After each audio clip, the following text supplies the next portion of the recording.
verses 21 to 24. Vayomer Hamelech el Yoav, Hinei na asiti et hadavar hazeh, Valech hashev et hana'ar et Avshalom. Notice that we begin a new paragraph here in the Masoretic text. This is a parasha sutuma. Remember the two types, putucha and sutuma. We have a 3-verse paragraph here. See, the paragraph ends here. And then, and we'll talk about this more in due course, we have a 1-verse paragraph here, which a very short paragraph, rather ominous, as we will see. So the king said to Joab, Hinei na asiti et hadavar hazeh. I have done this thing. So, without any warning, Joab is now on stage. New paragraph, new scene. The wise woman of Tekoa has disappeared from the scene, and now it's David and Joab who are on stage, as it were. And the king says to Joab, I have done, or, and this is more likely, I think, I hereby do, I grant this thing. Sometimes the perfect is used in this sense when there is a sort of an instantaneous result. So the very act of the king saying, I grant your petition, instantaneously means that the action is complete. It is complete the second that he utters the word. And so in contexts like that, you often get this kind of instantaneous perfect. I hereby grant this thing. Valech, go, from halach, hashev, bring back, from the hifil of shuv. Shuv, heshiv, yashiv, hashev, the imperative. Go, bring back the lad, Absalom. Vayipol Yoav el panav arza, vayishtachu, vayavarech et hamelech, vayomer Yoav, hayom yada avdecha, ki matzati chen ba'einecha, Adoni hamelech, asher asa hamelech et devar avdo in the ketiv, avdecha in the Karei. So Joab fell el panav, on his face, arza, vayishtachu, and he bowed himself down. I'm not sure if we have spoken about this very common verb in class. We certainly will do next term. It is the hishtafel. It's the only verb that we meet in the Hebrew Bible in the binyan, the verbal stem known as the hishtafel. You can read about it in Lamdin at the very bottom of page 254 and the top of page 255.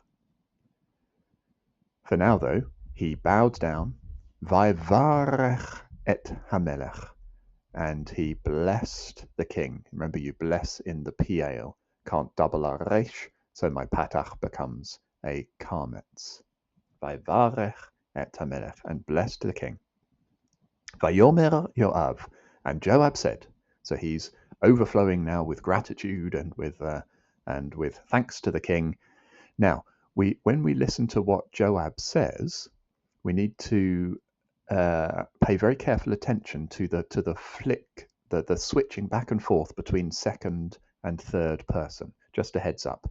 Remember that when somebody speaks formally to the king, you usually refer to one usually refers to oneself in the third person.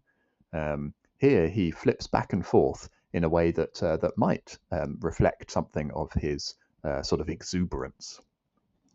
So, Joab said, Hayom, today, Yada Avdacha, your servant, has come to know, or your servant has realized, your servant knows, Ki matzati chen be'enecha.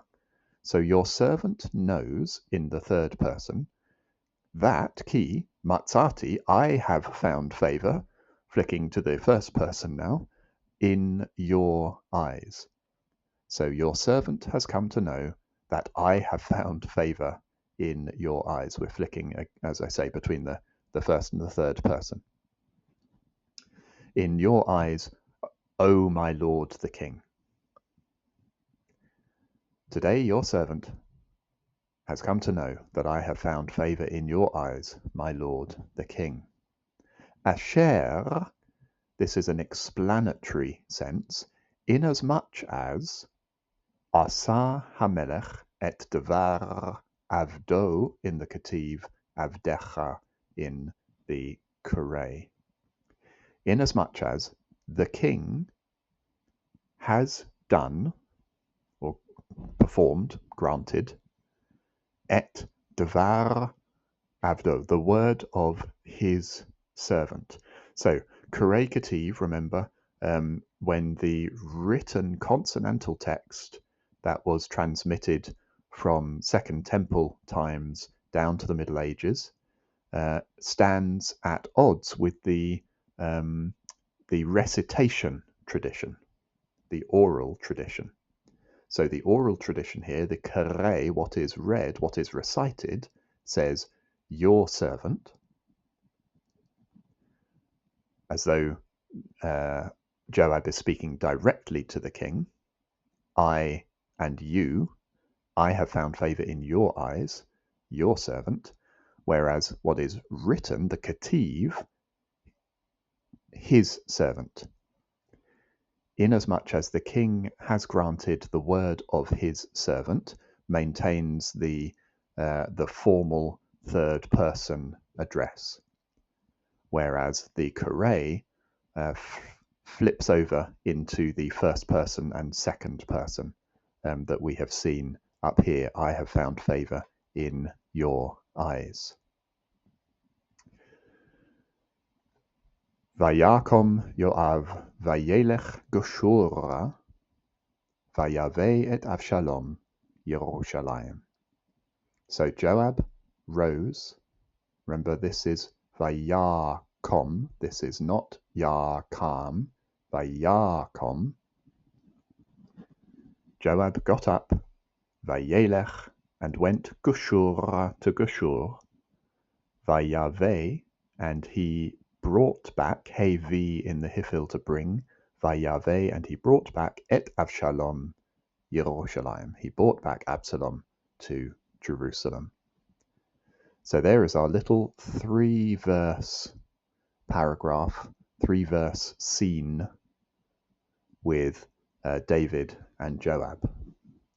And now we move into this short paragraph, one verse only.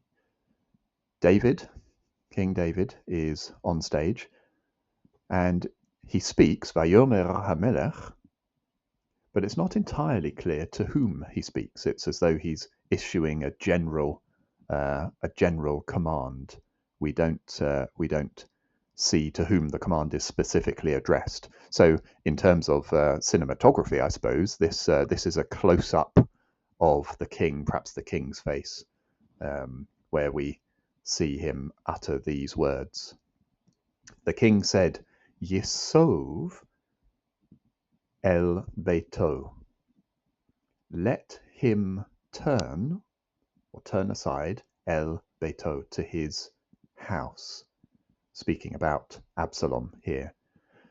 Yisov is from sababa, to turn around, or to surround. Now you might, I hope you will, look at this and think this looks like a first nun, nafal, in the imperfect, yipol. There is what looks like the remnant of my nun, and then yipol has got the same vowel pattern. It's not the first nun. There is no first nun verb n, s, b. It is, as I've said, this geminate sababa. In our very quick treatment of the geminate imperfect, I showed you the pattern ya-sov for the imperfect. Savav ya-sov. Sometimes, though, the geminate behaves as though it were a first nun. And so here, it rather than doing its sort of basic Yasov pattern, it is pretending, or it's imitating the pattern of the first nun Yisov. Okay. So the king said, "Let him, Absalom, turn to his own house. Ufanai, my face, lo yireh, he will not see my face."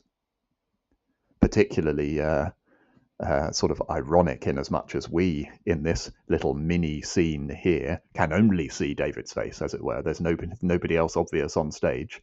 So we are just seeing his face as he is uttering these words. But he says of Absalom, "My face he will not see." And then we see the king's command actioned. Vayisov Avshalom el beito. And so Absalom turned aside to his house. Ufnei hamelech lo ra'ah. And the face of the king, lo ra'ah, he did not see.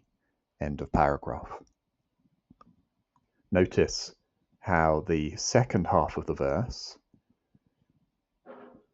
repeats almost verbatim each element of the first half of the verse. It really slows the narrative down at this point. The king says, "Let him turn to his house," and so Absalom turned to his house.